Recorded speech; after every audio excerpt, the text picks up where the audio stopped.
Olá, tudo bem? Espero que vocês estejam bem, tá bom?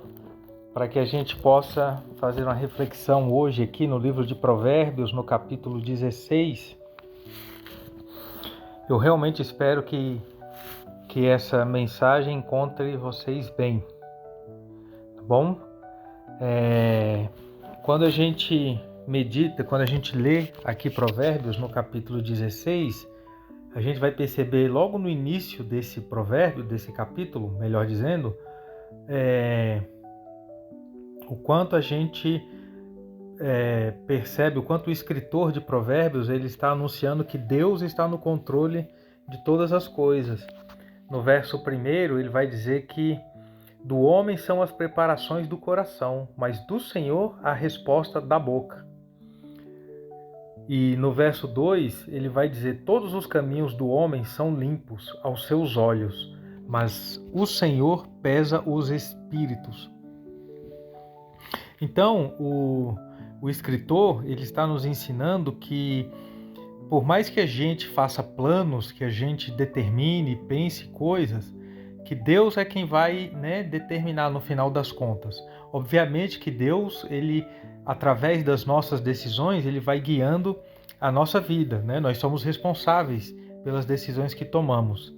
Mas é interessante que ele está escrevendo aqui no sentido de que a gente deve entender e perceber que existe um Deus acima de todas as coisas, guiando os nossos passos, e que Ele conhece os nossos corações e as nossas decisões, porque no verso 2 que nós lemos, quando ele diz aqui: todos os caminhos do homem são limpos aos seus olhos, mas o Senhor pesa os espíritos, o que ele está dizendo é que às vezes nós podemos estar enganados, né? Que nós podemos tomar uma decisão que aos nossos olhos é uma decisão correta, é uma decisão que até parece que é a mais correta e que na verdade pode não ser, né? E isso fala de que é possível que a gente esteja enganado ou às vezes a gente tomado por algum sentimento, né? Só para citar um exemplo dentro disso que a gente está falando aqui, quando você pega, por exemplo, um criminoso, né? Uma pessoa que ela se levantou contra o próximo, contra uma outra pessoa, se levantou ali com raiva, com ira, com indignação. No momento da raiva, às vezes a pessoa toma uma decisão que na hora ela nem pensa direito ou que na hora parece que é a decisão certa a se tomar. Quando a gente vê, por exemplo, um caso de passional, crime passional, né? Vamos pegar esse exemplo aqui, crime passional. Geralmente é o homem, né, que atenta contra a mulher. Existem outros casos também, mas só para a gente tomar como exemplo, quando um homem às vezes ele mata uma mulher e diz assim: também se você não for minha esposa, minha namorada, não vai ser de mais ninguém. Naquele momento de ira ou de mágoa, de frustração, na cabeça dele, parece que aquela decisão é a decisão mais acertada. Parece que aquela decisão é a certa. Ele está convicto de que ele está tomando a decisão, se não é minha, também não é de ninguém, né? E isso mostra o quanto ele está cego, errado, tomado por um sentimento equivocado. E a Bíblia está dizendo: aos seus olhos parece limpo, parece correto, mas o Senhor pesa os espíritos, ou seja, o Senhor conhece as reais motivações. Isso mostra que a gente não consegue esconder nada de Deus. A gente consegue até esconder um do outro, das pessoas, mas de Deus a gente não consegue esconder. Na sequência, fala que no verso, eu também gostei muito aqui do verso 11, que diz: o peso e a balança justa são do Senhor. Obras suas são todas as pedras da bolsa. Essa expressão aqui, pedras da bolsa, né? Está se referindo naquela época, as balanças eram feitas, os instrumentos de medida de uma balança eram pedras, né? Tinha a pedra, né, que correspondia ali a um determinado peso, a outro peso. Então o texto está dizendo que essa balança justa né? A balança, quando ela está sendo feita com justiça, e quando essas pedras estão sendo utilizadas com justiça, isso vem de Deus, porque o nosso Deus é um Deus justo. E isso nos mostra o quanto a gente pode ficar tranquilo em confiar em Deus, porque Deus vai exercer a sua justiça. Os homens são maus, os homens são corruptos, os homens são corrompíveis, mas Deus não.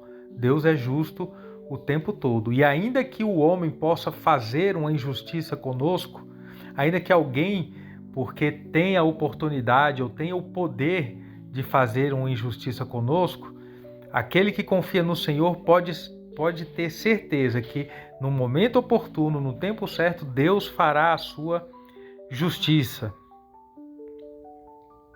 O verso 16, também eu gostei muito dele, que diz: quanto melhor é adquirir a sabedoria do que o ouro, e quanto mais excelente adquirir a prudência do que a prata.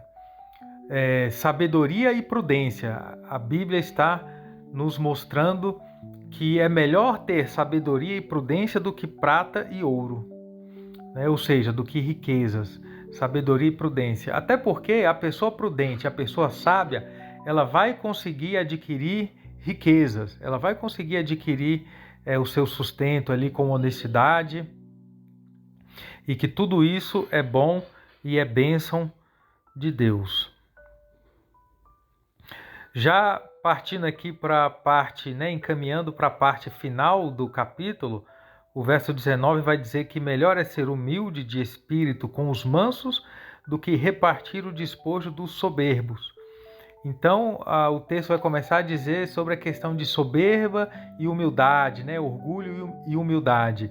E o texto vai nos mostrar como é sempre bom a gente andar pelo caminho da humildade, pelo caminho contrário ao do orgulho e ao da soberba. Verso 21 diz que o sábio de coração será chamado prudente, e a doçura dos lábios aumentará o ensino. Mais uma vez, nos chamando a atenção, nos orientando a respeito da prudência, da justiça.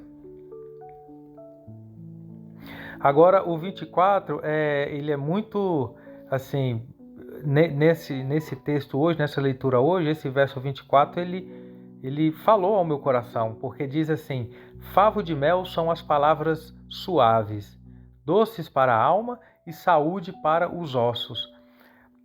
A gente vive numa época, que o pessoal chama de época da lacração. Tudo é lacração, é tudo alguém querendo se impor, querendo impor a sua ideologia sobre os outros.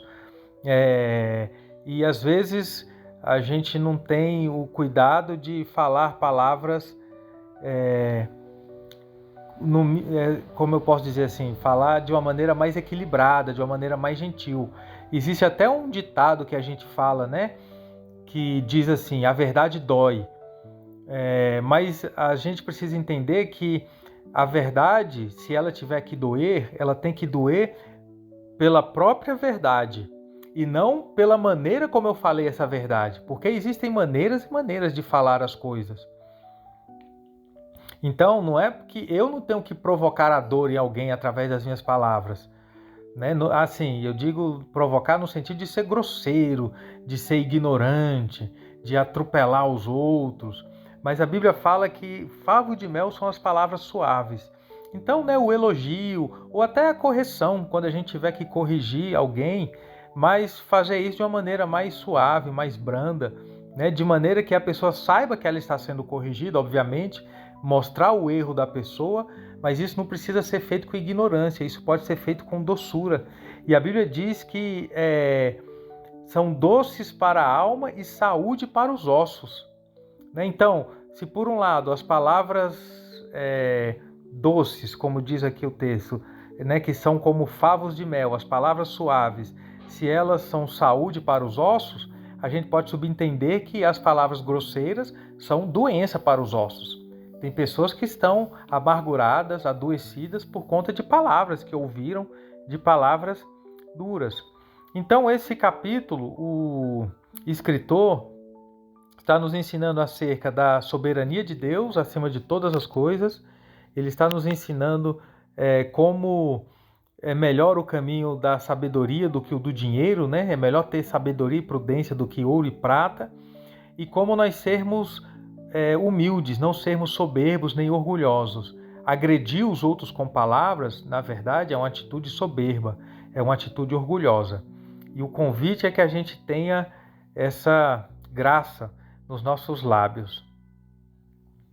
Eu quero finalizar aqui, o capítulo tem 33 versos, mas eu quero finalizar aqui no 31, que diz assim: coroa de honra são as cãs, achando-se elas no caminho da justiça.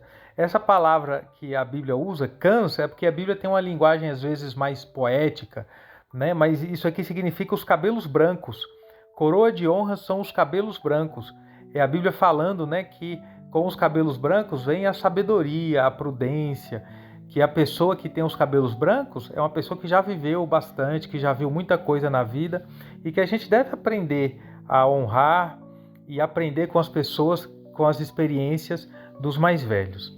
Eu espero que essa reflexão, que essas palavras possam encontrar um coração aberto e que Deus possa acalmar e ministrar nas nossas vidas mais esse dia.